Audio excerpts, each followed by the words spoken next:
자,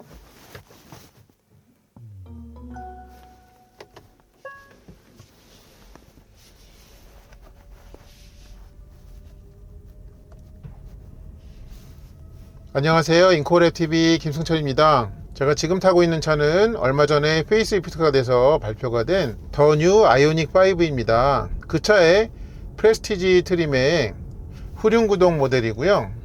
제가 타고 있는 차는 19인치 휠 사양입니다. 이 차를 저희 채널에서 항상 리뷰하는 와인딩 로드에서 타보겠습니다. 이 차의 재원을 간단하게 말씀드리면, 이 차는 뒷바퀴에만 모터가 하나 있는 싱글 모터의 전기차입니다. 그 모터의 출력은 168kW로 마력으로는 228마력에 해당되고요. 토크는 350Nm로 kgm로 환산하면 35.7에 해당합니다. 그리고 이 차의 몸무게는 구형보다 배터리 용량이 많이 늘어난 덕택에 70kg이 무거워져서 공차 중량이 2015kg입니다. 그리고 이 차의 휠 베이스는 정확하게 3m에 해당합니다. 그리고 이 차에 꼽혀있는 타이어는 기본인 19인치 타이어로 미쉐린의 프리머시 올 시즌이라는 이름으로 되어 있었고, 사이즈는 235, 55, 19였습니다. 여기에서는 이 차에는 주행 모드를 세 가지를 다 활용을 해볼 건데요.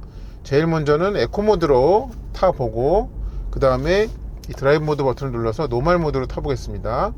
그리고 반대 방향으로 올 때는 또 한 번 눌러서 하게 되는 스포츠 모드로 타보려고 합니다. 그리고 이제 브레이크의 부담을 줄여주기 위해서 회생제동은 제일 높은 단계인 아이페달로 사용을 하겠습니다. 그리고 주행안정화 장치를 꺼야죠. 주행안정화 장치 버튼을 이렇게 끄겠습니다. 그리고 이제 이 차에는 브레이크 모드, 그러니까 이 페달의 담력 특성을 바꾸는 모드가 두 가지가 있는데요. 처음에 에코와 노멀 모드로 탈 때에는 그 브레이크 모드도 노멀로 해서 타고, 그 다음에 주행 모드를 스포츠로 할 때에는 브레이크 모드도 스포츠로 하겠습니다. 그리고 이 차에 있는 이 보스 사운드 시스템을 통해서 나오게 되는 가상 사운드인 EASD, 그러니까 E 액티브 사운드 디자인은 이 처음에 에코와 노멀에서는 이제 켜지 않고 가고요. 그다음에 스포츠로 할 때만 그 음량 세 가지 중에 강하게로 해서 타겠습니다. 제가 이 코스에서 예전에 20인치 휠이 장착된 구형 그 후륜구동 모델을 리뷰한 적이 있습니다. 그 차의 영상에 링크를 공유를 해 드릴 테니까 어떤 그 배터리 용량이 달라진 부분, 그걸로 인한 좀 차이점, 그 다음에 또 휠 사이즈가 다르잖아요. 그걸로 인한 차이점을 비교해 보시는 것도 좋은 포인트가 될 것 같습니다. 잠시 뒤에 주행 시작하겠습니다. 그리고 저의 대각선 뒤편에는 이제 항상 함께 해주시던 와인딩 친구가 오랜만에 다시 동승을 해주셨습니다. 저도 되게 오랜만에 서로 만나네요.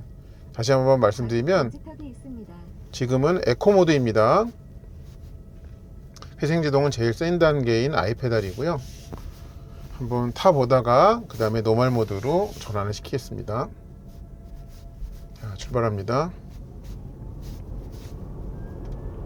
네, 약간의 뜸들임이 있은 다음에 토크가 이내 나오죠. 이 출력 분출 특성은 굉장히 스무스합니다. 그러니까 전기차로서의 강한 토크가 있긴 하지만 그게 좀 이질감이 없게 그렇게 잘 만들어 놨습니다. 앞에 그리고 이 차에 이제 지능형 헤드램프가 새롭게 들어갔잖아요. 그것도 한번 영상을 통해서 봐주시기 바랍니다. 제가 그거는 일일이 해설하지 않겠습니다.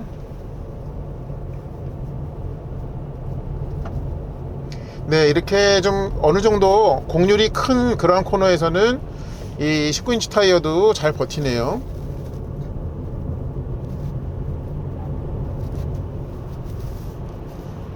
네, 현재까지는 아주 좋습니다.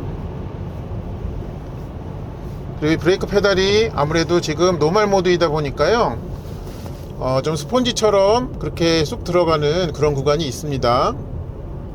회생제동을 위해서.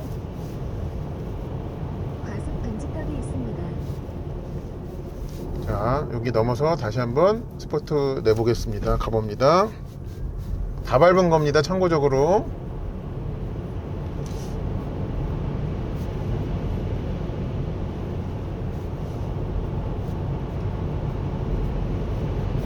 얘는 이제 후륜구동이다 보니까 네, 이제 회생제동에 걸릴 때에도 뒷바퀴에서 걸리잖아요. 그러니까 이 앞바퀴에서 회생제동에 걸려서 앞을 축으로 하는 거랑 조금 다른 느낌으로 네, 코너에서 좀 제동이 된다고 보시면 되겠습니다. 그러니까 좀 이렇게 꺾어 있는 상태에서 회생제동을 강하게 걸 때 조금 더 안정적인 그런 느낌을 줍니다. 예, 여태까지는 거동이 아주 훌륭합니다.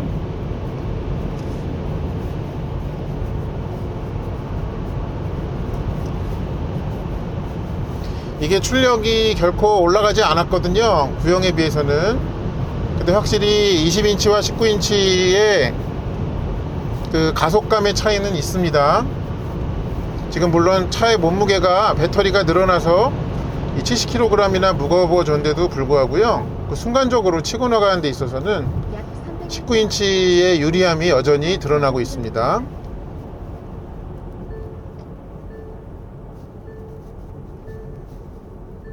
자, 여기 뭐 얘는 변속이 없기 때문에 따로 할 게 없죠. 그대로 다시 가봅니다. 출발합니다.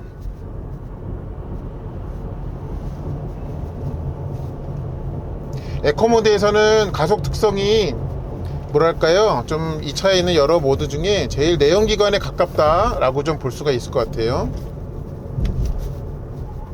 잘 돌죠. 네, 얘는 분명히 세단형이 아니고 CUV입니다. 그러니까 좀 다목적 차량이라고 볼 수가 있는데요, 네, 그런 것 치고는 거동이 상당히 훌륭합니다. 차가 무거워지긴 했지만 여전히 무게중심은 낮게 깔려있는 점이 좀 이런 거동을 만드는데 톡톡한 역할을 하는 것으로 보입니다. 이 과속방지턱 넘는 것도 네, 상당히 잘 넘는데요, 확실히 압축 부분에서 좀 단단함은 있습니다. 자, 여기 이제 과속방지턱 지나면서부터 노말 모드로 가보겠습니다. 노말 모드로 갑니다. 어떤 차이를 보여줄까요? 한번 확인해 보시죠. 가봅니다.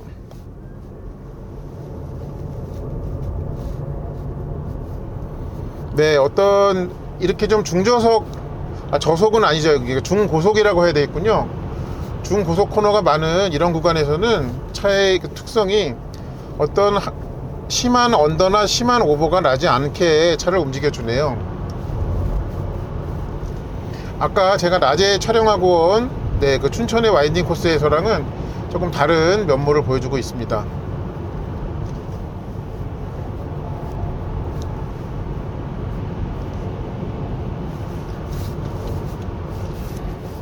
이가는 그 코너의 반경이 좁은 데서 계속 탈 때에는 코너 탈출할 때마다 조금 약한 오버스티어 성향이 있었거든요. 근데 얘는 지금 여기에서는 그런 움직임을 전혀 보이지 않고 있습니다.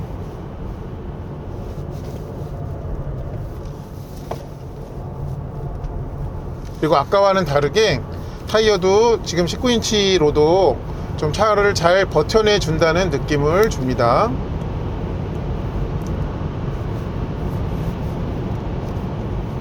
그리고 이 새롭게 적용된 이 주파수 감응형 쇼크업서버가 이 노면의 변화가 계속 있는 거에 대해서 그거를 다 차체의 움직임으로 고스란히 반영하지 않는 것 같은 느낌입니다. 그러니까 밑에서 바퀴에서만 다 모든 일이 끝나게 그렇게 만들어주는 것 같습니다. 여기까지의 움직임은 상당히 좋습니다. 네. 자, 요까지를 일단 노멀 모드로 해보겠고요. 잠시 뒤에 이제 하나 더 남은 스포츠 모드로 해보겠습니다. 자, 요번에는 스포츠 모드로 타보겠습니다. 스포츠 모드. 네, 그렇게 하고요. 지금 소리 달라진 거 느껴지시죠? 액티브 사운드 디자인을 강하게로 했습니다. 그리고 ESC 끄겠습니다. 그리고 회생제동은 제일 높은 I 페달로 하겠습니다. 아까 에코와 노멀까지는 이제 해봤습니다. 그래서 또 어떤 모습을 보여줄지. 저의 친구가 뒷자리에서 좀 속이 불편하다 그래가지고 네, 앞으로 좀 옮겼습니다. 다른 이유는 없습니다. 자, 그럼 출발해 볼까요? 가봅니다. 네, 소리는 이렇게 확 커지는데 네, 어떤 출력상의 변화는 그거에 비해서는 조금 밋밋한 점이 있죠.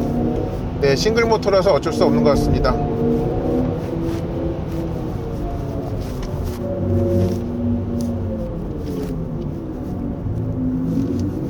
네, 확실히 이제 조금 더 높은 페이스로 그 코너에서 차를 몰아붙이니까 타이어가 좀 한계를 좀 더 일찍 드러내는 것 같습니다.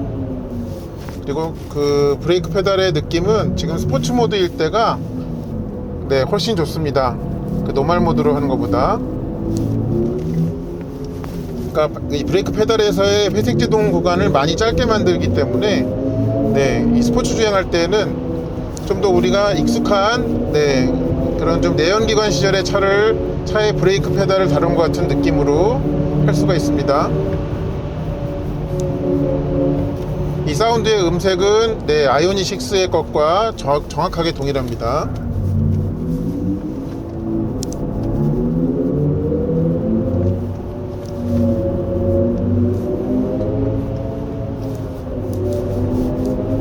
네, 이렇게 코너가 연속적으로 계속되는 데에서는요, 어쩔 수 없이 왼쪽 오른쪽으로 무게가 계속적으로 이동했다가 추스렸다가를 반복해야 되기 때문에 좀 불리할 수밖에 없습니다. 좀 경쾌하기에는 그걸 경쾌함을 기대하기는 좀 어려운 것 같습니다. 그렇지만 나름 잘 해주고 있습니다.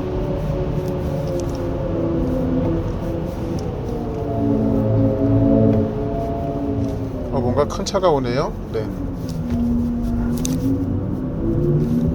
네, 확실히 그런 건 있는 것 같습니다. 이렇게 이 노면의 변화가 수시로 있을 때 탑승자에게 그거를 좀 다 전해주지 않는 건 좋지만 노면과의 좀 밀착력이 조금 떨어지는 것 같습니다.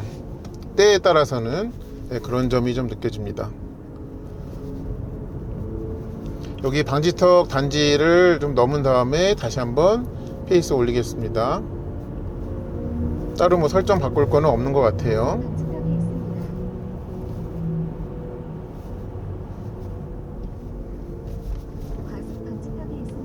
확실히 이 턱을 넘을 때마다 느끼는 거는 네, 이렇게 그 쇼크업소버가 눌리는 거는 단단하고 팽창하는 거는 좀 부드럽고 그런 세팅입니다. 가봅니다.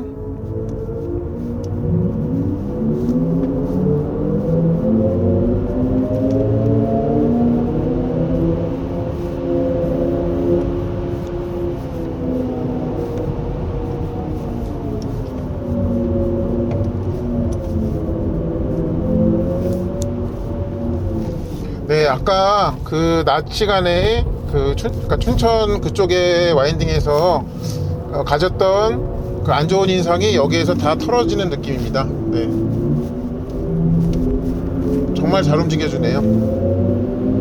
엑셀 지금 다 밟은 겁니다.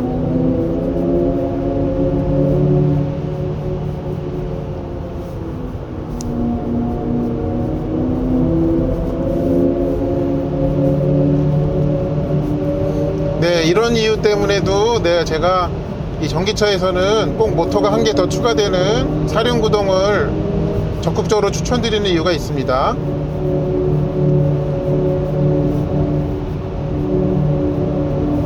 물론 시내 위주로 이렇게 짧게 타시는 분들에게는 전혀 불필요한 게 될 수 있는데요, 가끔씩 지금처럼 좀 스포츠 주행을 해야 될 때 그때는 그 출력의 목마름이 일찍 옵니다.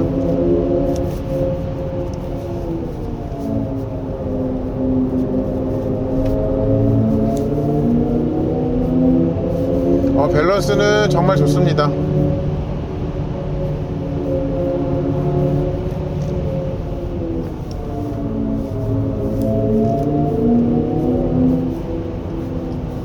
결코 굼뜨지가 않습니다. 차의 거동이. 마지막으로 좀 스포트를 내볼게요. 아이고야, 옵니다.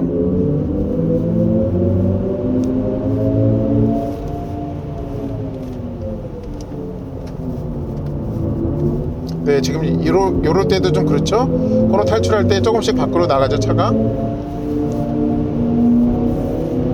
근데 아까 이게 좁은 코너가 연속될 때는 매 코너 나갈 때마다 좀 그런 일이 반복적으로 일어났습니다.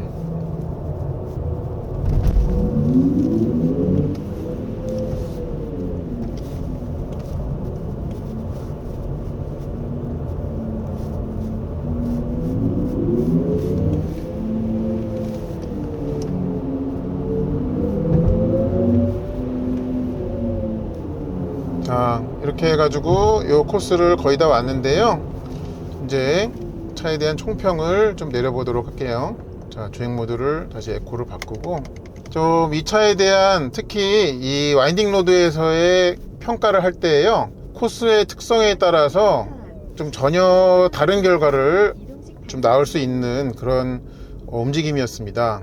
그래서 좀 이렇게 반경이 작은 코너 위주의 그런 코스에서는 좀 이 차의 무게, 그 다음에 이 차의 얇은 타이어가 한계를 좀 일찍 드러냈는데, 지금처럼 좀 중고속 위주의 와인딩 코스에서는 그 한계가 좀 더 높아진 느낌으로 안심하면서 차를 탈 수가 있었습니다. 그렇지만 여전히 좀 변하지 않는 그런 특성이라고 한다면은, 코너 탈출 끝부분에서 좀 엑셀을 강하게 밟을 때 그때는 뒤가 살짝씩 밖으로 나가려는 그런 특성이 있다 하는 점이 있습니다. ESC 오프를 할 때 얘기입니다. 그래서 전반적으로는 움직임이 상당히 훌륭했습니다. 이걸 타보고 나니까 이 신형의 이 사륜 모델도 나중에 혹시 시승차가 나온다면은 또 어떨지, 어떻게 움직여질지 궁금해지네요. 이상으로 더 뉴 아이오닉 5 후륜구동 19인치 모델의 와인딩 로드에서의 리뷰를 마치도록 하겠습니다. 이 차가 궁금하신 분들께 저희 영상이 도움이 되었기를 바랍니다. 시청해주셔서 감사합니다.